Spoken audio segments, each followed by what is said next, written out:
Voiceover activated, let's paint. Step 1, the sketch. So, it's just another day in quarantine. I'm bored. I like to paint. What do? I decide to paint a bee.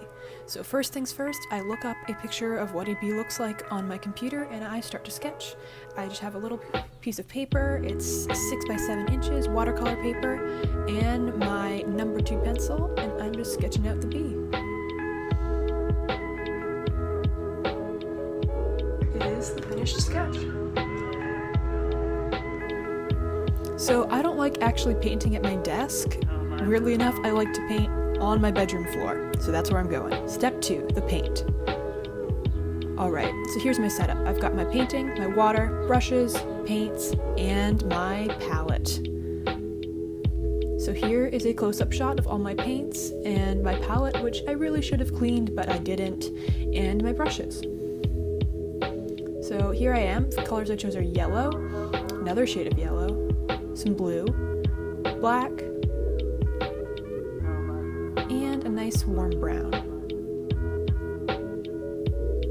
So with these kind of thick watercolor paints, what you have to do is get some water, make a little puddle, and then you add the paint to it, just a small amount. The stuff is very pigmented, so I needed to grab a bit more water right here because I put too much in.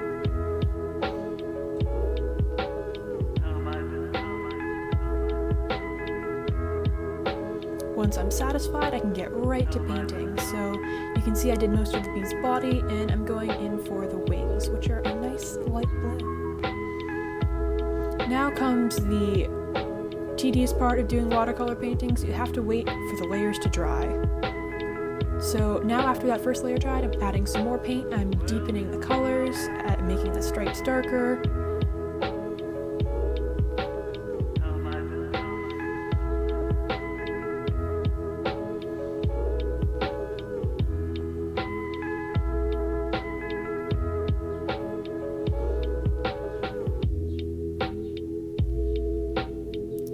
I'm adding some details to the wings, doing a little outline so that you can see the edge more clearly.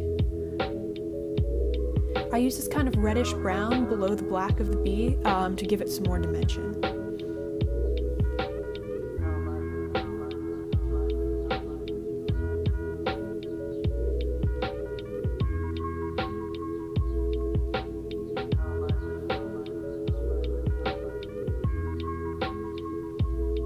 Here he is. Now I added another layer of paint, just deepening up those colors some more.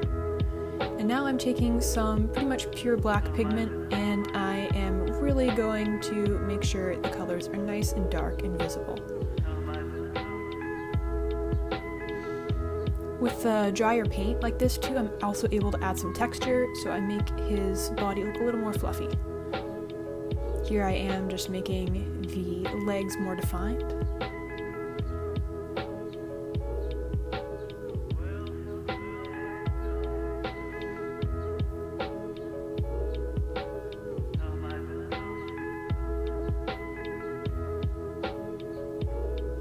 Now I'm taking some new colors and I'm going to add some strawberries around him because I love strawberries and they're very fun to paint. So first I just paint these little reddish pink blobs, bunch of them.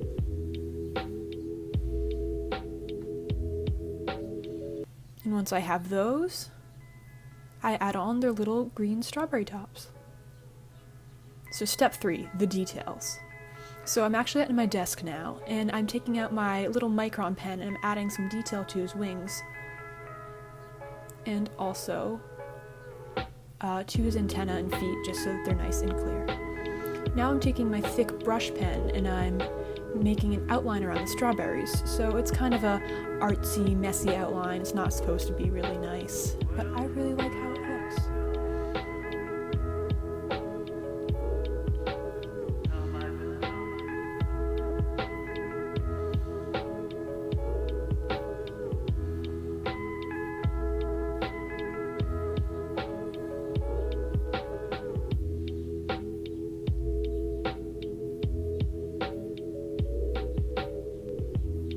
Now I'm taking my white gel pen and I'm adding the strawberry seeds on. You'll see in the final shots that I also added some highlights to Mr. B here, just so that he had some more dimension and some more depth. Yeah, it's really fun doing this part. So here's the final reveal. There he is! Here's some nice close-ups so you can see all the little highlights I added. And he's all ready to go. Thank you for watching.